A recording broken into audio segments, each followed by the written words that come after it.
На 20 јуни во сабота се одржува парадата на гордоста во Скопје. Собирот е најавен за 18 часот, а маршот почнува од 19 часот според најавата од овде од градскиот парк кај фонтаната Лотосов цвет. Зошто е променета рутата за разлика од претходните години кога парадата почнуваше, односно маршот од паркот Жена Борец во центар спроти собранието?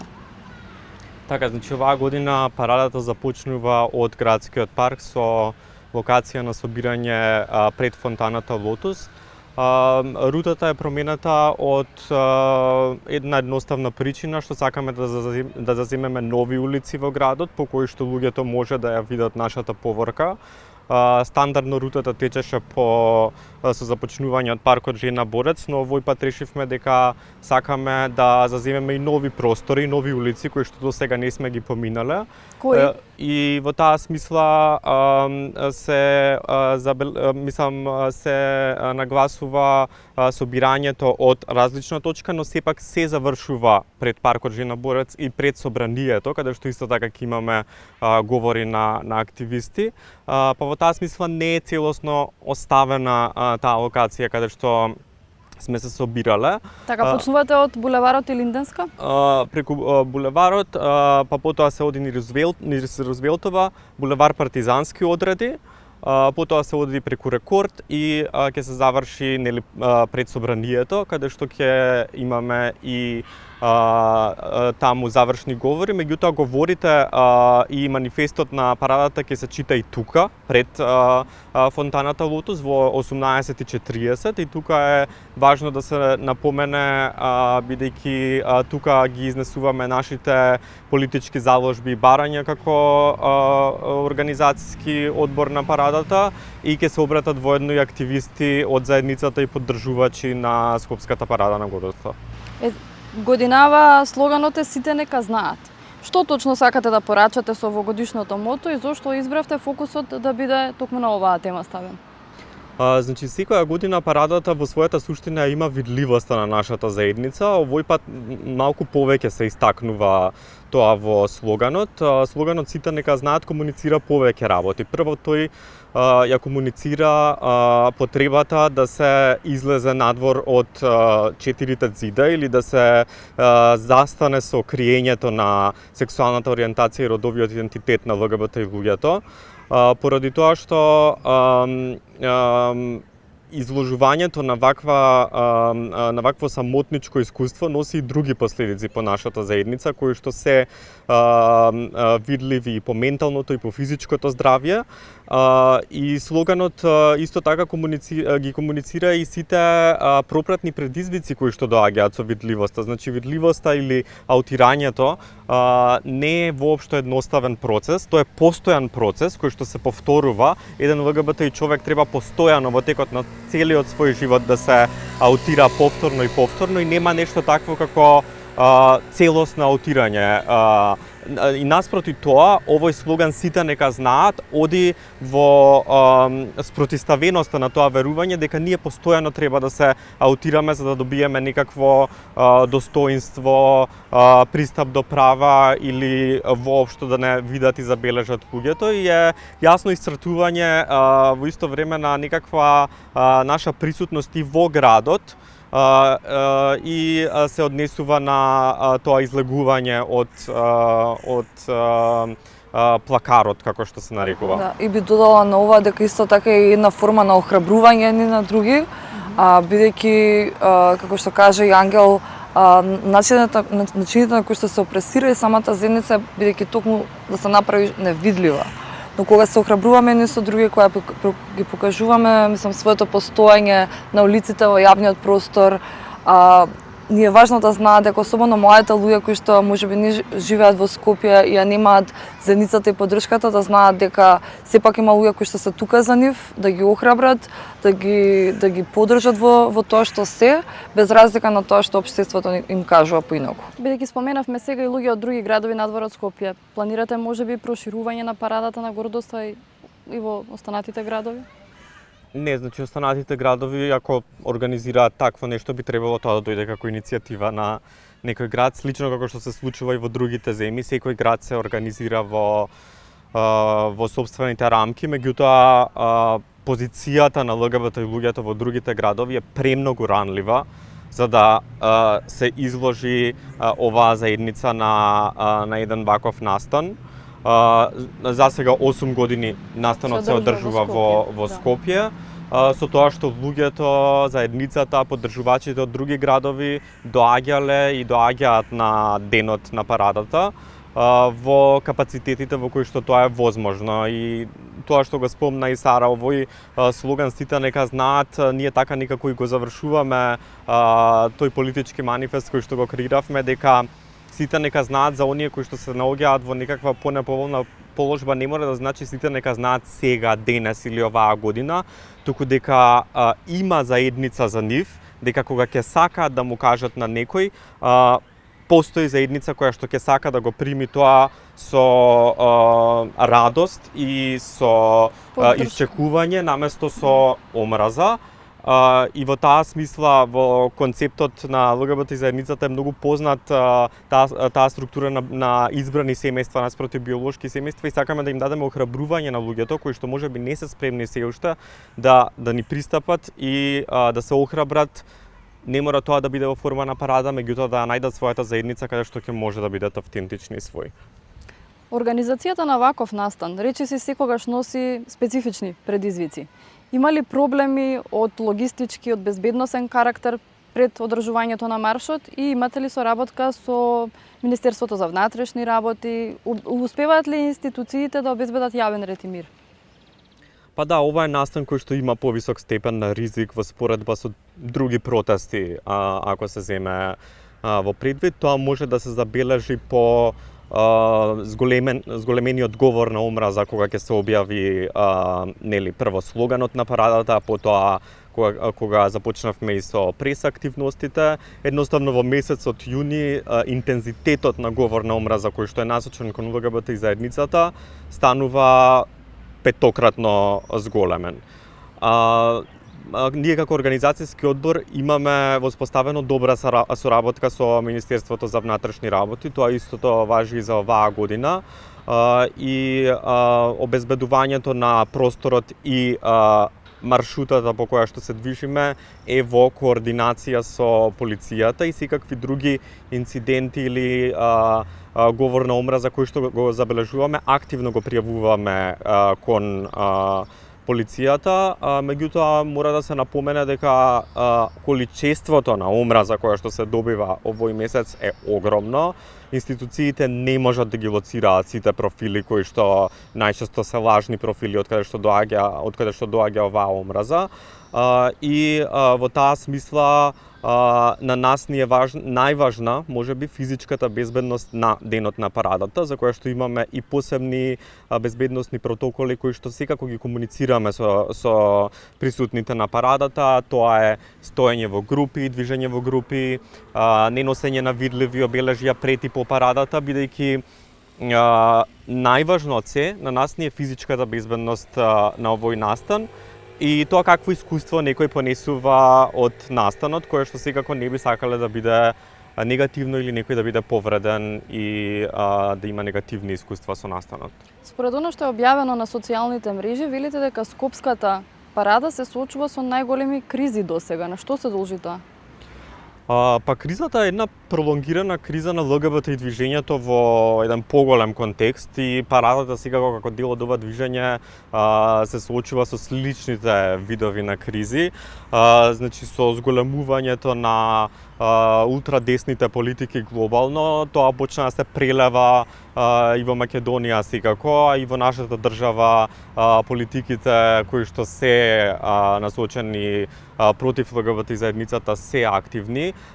Првите кризни точки со кои што се соочува нашата парада се од многу логистичка природа, значи овој настан бара повеќе финанси во смисла на други протестни маршови кои што се поврзани со обезбедување на поворката, значи физичко обезбедување на денот, се до различни форми на реквизити кои што се потребни, и во таа смисла напуштањето на некој начин на поддршката која што парадата ја имаше до пред неколку години, значеше дека ние овој пат требаше да ја реобмислиме структурата на тоа како ќе ја формираме оваа година парадата, и се можеби доброто е што се потрефме на заедницата овој пат и увидовме дека самата заедница и нашите поддржувачи се волни да ја поддржат парадата. Во рамки на Македонија, извинете, или пошироко? Во рамки на Македонија, да. Тоа се луѓе што живеат во овој град, во оваа држава и кои што се спремни да видат дека оваа борба е вредна за поддржување, вклучително и финансиски, но и со појавување на настанот. Некогаш тоа значи повеќе од финанси. А оваа криза се однесува и на активните напади кои што постојано ги добиваме во смисла на политичка реторика која што е насочена кон нас. Сара ќе зборува малку повеќе за тоа, значи само пред неколку дена го следевме оној избор на членови на Комисијата за заштита од дискриминација, на член кој што има отворени ставови кон ЛГБТ и луѓето, и во таа смисла поставувањето на парадата како настан во криза е искрено комуницирање за тоа каде се наоѓаме ние, во смисла на каде ова движење се наоѓа, и сметаме дека нашата публика и нашите поддржувачи треба да го знаат тоа, и дека кога некој е во криза, поддршката треба да биде поитна, ургентна и повидлива. Така, нешто начнавме околу проблемите и често зборуваме за генералната слика. Но кои се најакутни и најгорливи проблеми со кои се соочуваат луѓето од ЛГБТ и заедницата? Многу е тешко да се издвои само еден проблем, кога не само ЛГБТ и заедницата, туку и сите останати граѓани во Македонија живеат во политичка криза, во економска нестабилност, во генерална небезбедност. Меѓутоа, кога сте веќе дел од ранлива заедница, тоа ве прави уште повеќе ранливи, и особено кога станува збор за нашата заедница, она со кое што гледаме и преку начините на кои што ги документираме случаевите на насилство, на институционално насилство, но исто така ги гледаме според искуствата, е дека можеби сега во моментов е една од поголемите кризи кои што воопшто биле, особено заради тоа што гледаме дека имаме институции кои што превземаат антиродови реторики, кои што превземаат не само наративи кои што гледаме дека се директно увезани, туку политики во кои што се брише родовиот идентитет, родовата еднаквост, се бришат сите механизми на заштита кои што со години некои пред нас, а и ние пробуваме да ги направиме што е можно пофункционални, за да може што е можно подиректно да се покаже и дискриминацијата, и говорот на омраза, и институционалното насилство. Ако за 3 години се документирани 250 случаи на институционално насилство во здравство, во образование, на работното место, ние не гледаме никаков одговор од институциите, ниту пак од политичките партии и политичарите, кои што би покажале дека воопшто се грижат за оваа заедница или воопшто го сметаат како некаков релевантен аспект на тоа како се подобрува состојбата за сите граѓани во Македонија. Но често зборуваме за дискриминација, например на работното место или за минимална плата генерално, кога станува збор за економската нестабилност и небезбедност во која што сите живееме, но меѓутоа кога станува збор за ЛГБТQ+ заедницата, имаме проблем со воопшто пристап до работни места. Како воопшто ние можеме да зборуваме за некаква безбедност или некој што за жал мора да дојде во Скопје да живее, бидејќи знае дека во помала заедница не може да обстои, како воопшто таа личност ќе има пристап до работна позиција за да може да биде финансиски независен и се останато. Потоа се соочуваме исто така со еден општествен проблем каде што особено од секојдневното насилство кое што го искусува оваа заедница, и тоа влијае врз менталното здравје, но исто влијае и врз безбедноста во самото живеалиште. И ние во моментов каде што немаме безбедна куќа која што би можела да ги даде сервисите кои што по правило би требало институциите да ги дадат, ние се соочуваме и со тој проблем. Значи, на повеќе нивоа, од аспект на тоа дека во однос на политика воопшто нема јасно ни залагање, туку напротив сите овие теми се тргаат на страна, а зборуваме за интеграцијски процеси. Во однос на право гледаме дека не се почитуваат пресудите на човековиот Европски суд гледаме дека нема никаква имплементација на тоа што треба да значи никаква форма на заштита, а воедно и општествено, па и медиумски можеме да видиме како особено овој месец самите уреднички политики на медиумите се тоа да прават што е посензационалистички пристап кон парадата, односно кон нашиот протест за нашето присуство во оваа земја, наместо да укажат што навистина се случува. Која е состојбата да бидеш млада квир-личност или постара квир-личност во Скопје, надвор од Скопје или се останато. Значи на повеќе различни нивоа. И исто едно можеби поспецифично прашање би рекла дека се случува еден елемент за кој што многу позначено зборуваме и криминализирање на солидарноста.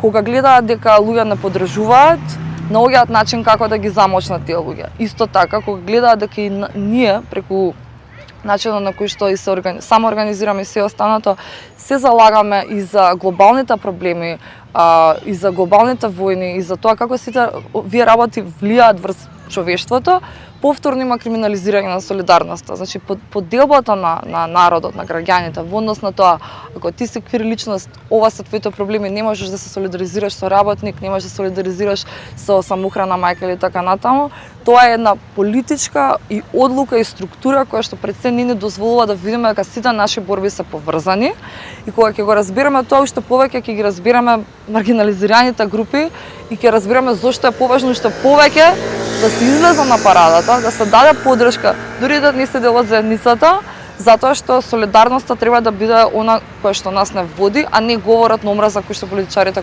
и медиумите го наведуваат. И сега ако треба да направиме споредба, да речеме со 2019 година кога се одржува првата парада на гордоста или почетоците на парадата, како, да речем, би заклучиле? Дали сметате дека државата и општеството одат кон препознавање, решавање на проблемите на заедницата или сме сведоци на една стагнација и можеби регрес на правата на ЛГБТ и заедницата?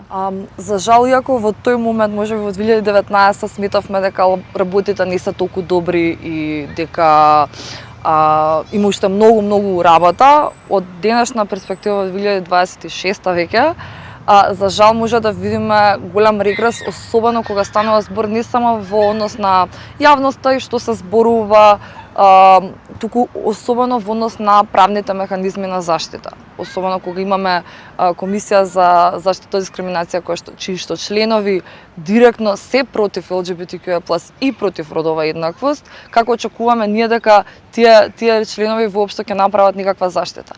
Потоа гледаме бришање на родовата еднаквост од законите за образование, што значи и родов идентитет, и родова еднаквост, и сексуална ориентација, кога се тргаат на страна тие механизми на заштита, но и генерално свест за овие прашања, гледаме како системски се брише било каков прогрес кој што е направен.